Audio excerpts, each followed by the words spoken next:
Hey, Foolio killers got sentence. Foolio killers got sentence. That's what you get. That's what you get. That's what you get.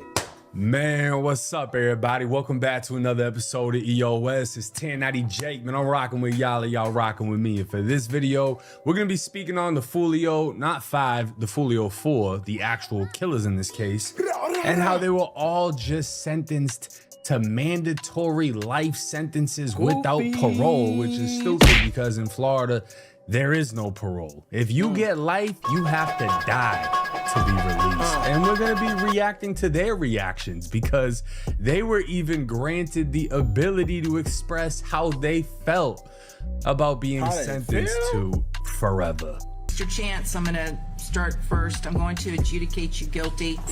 Count 1, sentence you to mandatory life without the possibility of parole. Big Count dummy. 2, I will adjudicate you guilty, sentence you to life to run concurrent with count 1. Yup. Out of there. Out of there. Mr. Gaffney. Out of there. On count 1, I will adjudicate you guilty, sentence you to life without the possibility of parole. You also have a 20-year minimum mandatory sentence. On count 2, the conspiracy, I will sentence you to 30 years in prison to run concurrent. Count 3, attempted murder in the 2nd degree, I will sentence you to 30 years Florida State Prison with a 20-year minimum mandatory sentence, again to run concurrent.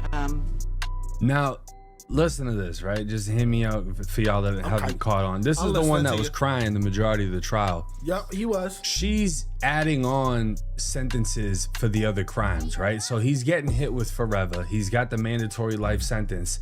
But when she's saying like, oh, you're getting 15 for this, 30 for this, 20 for this, all of it is to run concurrent. So it's all a part of one sentence. He basically just has life.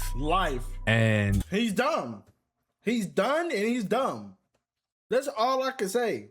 You really thought your apologies and writing notes and kids do this and GoFundMe's and all this and that was gonna save you? You think killing another person on camera was gonna save you? What? all the little shit that's sprinkled in is just solidifying you're not getting out of this situation. You're not getting out. No parole. All 4, and let me just show you the 4 that I'm speaking on. All 4 of them are gonna die in prison. Sad to say. All 4 of them.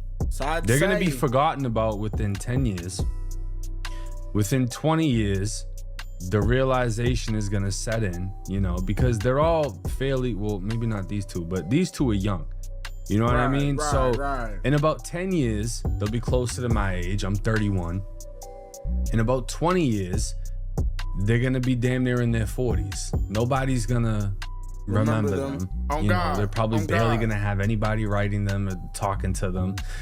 And not for nothing, once you hit your 40s and get into your 50s, that's when your family members start dying off, which means, like I've seen in Florida State Prison, they're gonna be those cold guys that walk around, that don't have too many friends, that don't talk to too many people, that you know are dangerous because they have no contact with the outside world. All of their family and friends have died off or went and lived a life, and realize that the attachment of holding somebody down in prison for the next 30 or 40 years is nothing but an anchor, a weight holding you down. A reminder that you once had a sibling or a loved one, but they made a fucking choice that cost them their life. And all their asses got smoked. Like, all of them got smoked except for the girl. Poof. Good pack. And people are gonna be in the comments, oh, Jake, you think that's funny? Da-da-da. Abso-fucking-lutely. They threw their life away. Oh, God. They made that choice. They had deserved jail. We ain't supposed to wish jail on nobody, but they deserve jail. They are a menace to our society. We need to get them out the way. Yeah, boy. They planned, tracked, and executed Foolio. Did that boy so bad? I don't give a fuck. I don't have sympathy. Oh, but he was young. Oh, but he made the choice. Yup. You know, this one specifically was a gamer.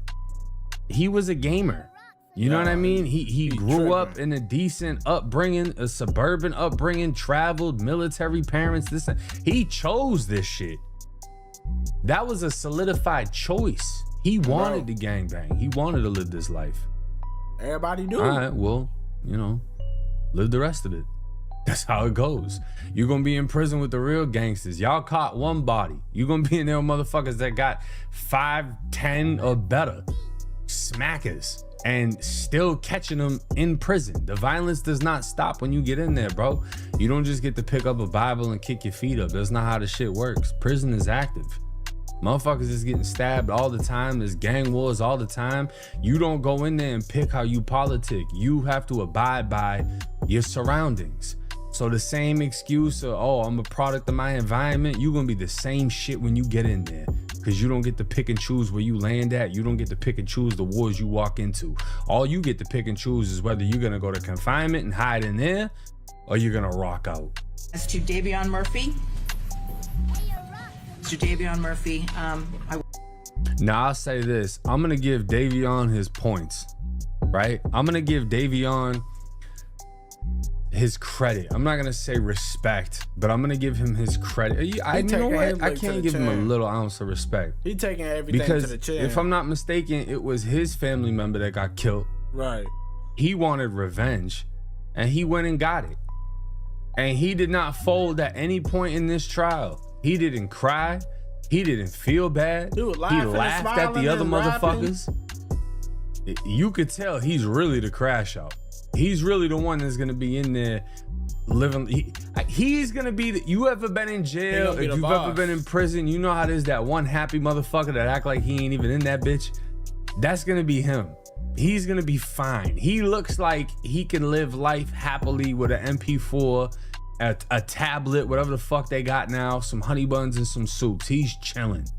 we're sending you to life in prison without the possibility of parole, and you will have a 20-year minimum mandatory sentence. All right, we don't gotta hear all the same shit 5 times over, but I want to show y'all another clip. My city, man.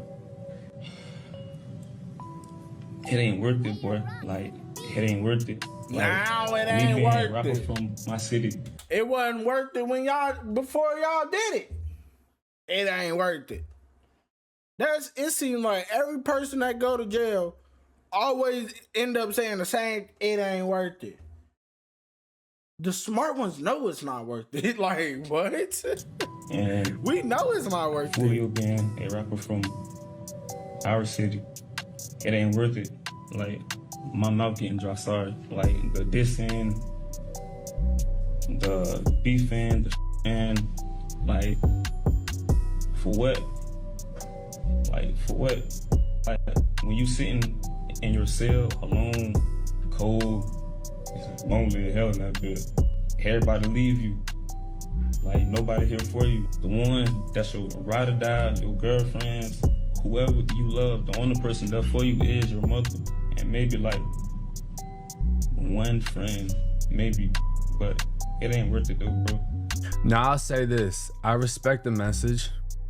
He's letting it be known it's not worth it. And it's sad that you had to get hit with a life sentence before you realize that. But I'm gonna call out bullshit when I hear it too. He says it's lonely because people leave you. Nobody left you, homie, you left them. That's a choice you made. That's something you decided to do and you decided to partake in. You left your family.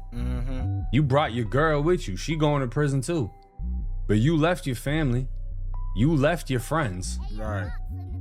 That's a cold hard fact. Done. You know what I mean? And yeah, nobody, you know, respectfully, nobody knows you as a rapper. I never heard of him as a fucking rapper. Nah, this is just the motherfucker that got famous for killing Foolio. And he didn't even kill him. He didn't even pull a trigger. He was a driver. You know what I mean? So yeah, it really ain't worth it because you can't even say you caught a body. You just drove and texted and did shit like that. But as far as the crash out Davion started clapping when the judge said Foolio's gravesite photo increased the chances of him being killed. Now this is the picture when Foolio posted up at Young and Ace's, I believe, dead brothers, whatever, gravesite. But goodness gracious, going and desecrating the gravesite of a murdered relative is, you don't deserve to be killed for that, but you just increased your odds that it was going to happen, and that's the truth. That is the truth. So I'm not at all, again, stating that he deserved it, but that man clapped. It really... And look at the comments. Bro stood on 10 through it all, not gonna lie. The fact that a judge said that speaks volumes for real, because it really does get to a point. He did have a valid reason on what he did. He the only one that is happy about his decision. And he's just thinking to himself, like, yeah, you get it. They went and violated the grave, so we smoked them. The judge is like, look, okay, you know, you shouldn't have killed them, but like, I get why you did it. I get it. For the judge to say that is fucking crazy. Because of the gang membership that... But this is what I mean. Like, he looks like, oh, fuck. And this dude's just chilling. Like, he's chilling. He doesn't give a fuck. He's ready to get on that bus, get that bald head, get his tablet, get his cell. He's gonna make his bed. You know what I'm saying? He's gonna get him some food. He doesn't give a fuck. I just thank you once again for allowing me the opportunity. I prepared just a little something. I worked. Here he go. He always speaking. They always got him speaking. Whatever you finna say ain't finna get you out the situation you was in, bro. Pretty thoughtfully on it. So I just ask that you allow your discretion for me to. Yeah, go ahead. Thank you. As long as it's respectful. Yes, ma'am. All right. Here we are, being sentenced for the murder of Charles Jones on the day he was killed 2 years later. Now, some may say this is just a coincidence, but I believe that nothing has been, is, or ever will be left up to chance, and that everything in this world is predestined. And there are many biblical promises of that belief holding true. Jeremiah 1:5 says, "Before you were formed in the womb, I knew you. Before you were born, I set you apart." Jeremiah 29:11 says, "I know the plans I have for you, plans for good and not for disaster." And Romans 8:28 says, "We know all things work together for good to those who love God and are called to his purpose." And there are many more just like them. You know what? I kind of like this kid.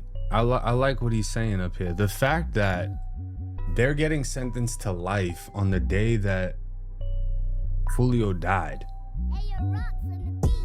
is like, damn. You know, it's all full circle. The day he lost his life is the day all four of you lost yours. I hope that Sean Gathwright's spiritual journey isn't a facade. It's an actual thing. You know, I'm not gonna get all biblical on YouTube and all that. I'm just saying there's plenty of people in the Bible that done killed somebody. You know, that ain't nothing new. But I just hope that this isn't a facade and it's something that he actually pursues in prison once he's able to. Because, you know, realistically, you can't just go in there and open up a Bible. You're gonna get treated like a bitch. You gotta like earn it. You gotta spank some ass in there before you can put your feet up. So hopefully this isn't a facade.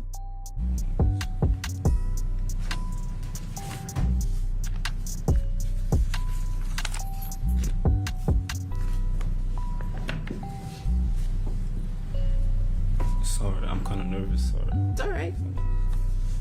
What the fuck you mean you nervous? How the fuck you drive 4 hours to go kill somebody? You nervous to stand up in front of the court after you already got hit with a life? You don't even got no freedom to fight for. What the fuck you nervous about?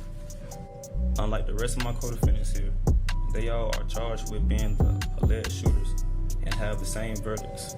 However, me on the other hand, the one who was charged with me for playing the same alleged role as I gets found not guilty for what I am charged with. Alicia's case didn't contradict the alleged shooters versus the state case. I don't even think it's possible it could have. However, it contradicts mine being the only principal here.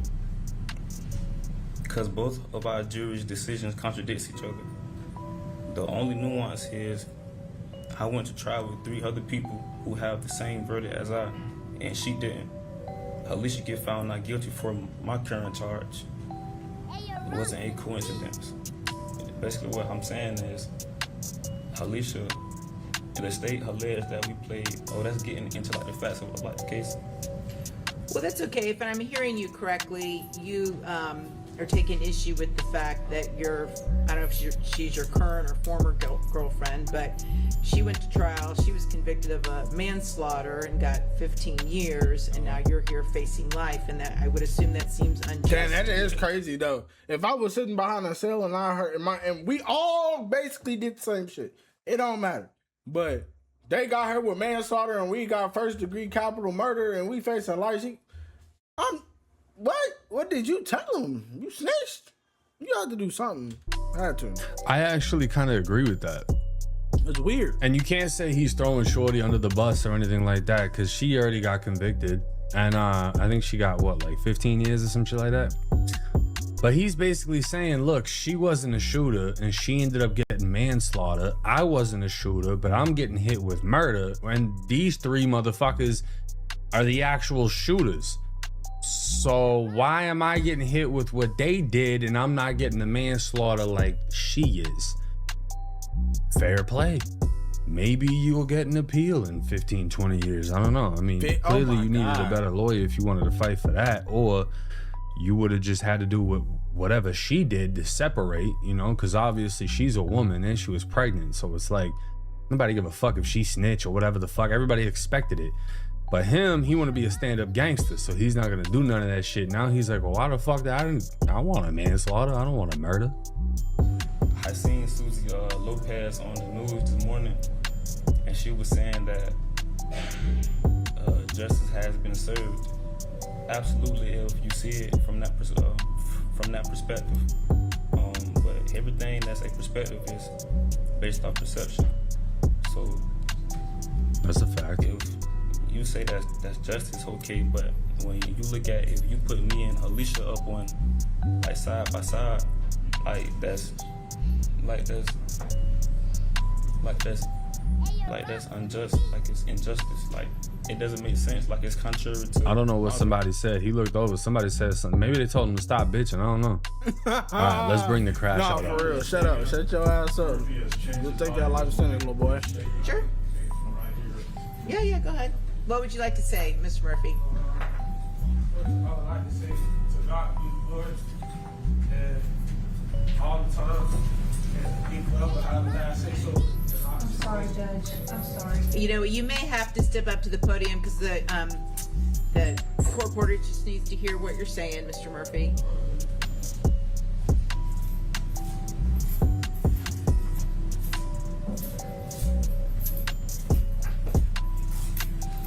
As I was saying, yeah, a little different from up here. To God be the glory all the time, and he'll forever have the last say so. Man, I told y'all he ain't got no fucking mind. You could tell. In our situation. As I said in my interrogation interview, I'll be judged for it and I'll forever retain my innocence. And I just want to say to the Gen Z generation, change your life and do something productive with your life. Because in this predicament, it ain't worth it. No shit. And it ain't never worth it. Like it was said before, this is not my first rodeo down this road, so it's looking like forever, but I forever keep a positive mind state and a positive mindset. But to God be the glory forever. And that's it. Thank you, Ms. Murphy. Yeah. I don't know, bro. Just dude. I feel like if I was in prison, he would be somebody that I feel like would be a funny ass person to be around, you know? Cause you just be around all type of crazy ass people that did crazy ass shit. And he just seems like a character. You know what I'm saying? He just got a fresh life sentence and he's up there dimple showing, smiling. You know, all glory to God, but man, I ain't do that shit. It's just like, okay, bro. Like, I'm pretty sure they got the most evidence on you out of every fucking body. I'm not even gonna show y'all the last one. I don't even know if he went up there. He's too quiet. He ain't gonna say nothing important. But it's just like, you know, they're all basically agreeing. Boy. They fried, boy. Literally. Fried. You gotta spend Rest of your life, y'all only 21. No appeals, no maybe a appeal for the dude that want manslaughter, but no parole. Oh my God, you gonna be 50 knowing you still got a little time to go before it's poof. You feel me? That's crazy, bro. That should let y'all know that this ain't the killing shit, the dissing, the murder, the guns, the switches, the drugs. It's never worth it, bro. Because once you get in that courtroom, they got you, bro. They gonna fry your ass, boy. They gonna fry you anywhere. It don't matter where.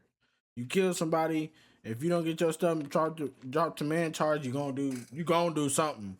You gonna do something crazy, bro. I swear. Hopefully one of y'all youngins can look at this and be like, oh yeah, bro, I'm done. I'm done with the streets. I'm getting out. Cause it's lame, bro. It's really lame. Like, imagine throwing your life away for some street code that's really lame, that ain't gonna pay you no respect, ain't gonna give you no money. You feel me? Ain't gonna make your life better at all. You feel me? Like, that don't make sense to do, bro. So hopefully one of y'all watching, let this be a message. Lock in, bro. Lock in.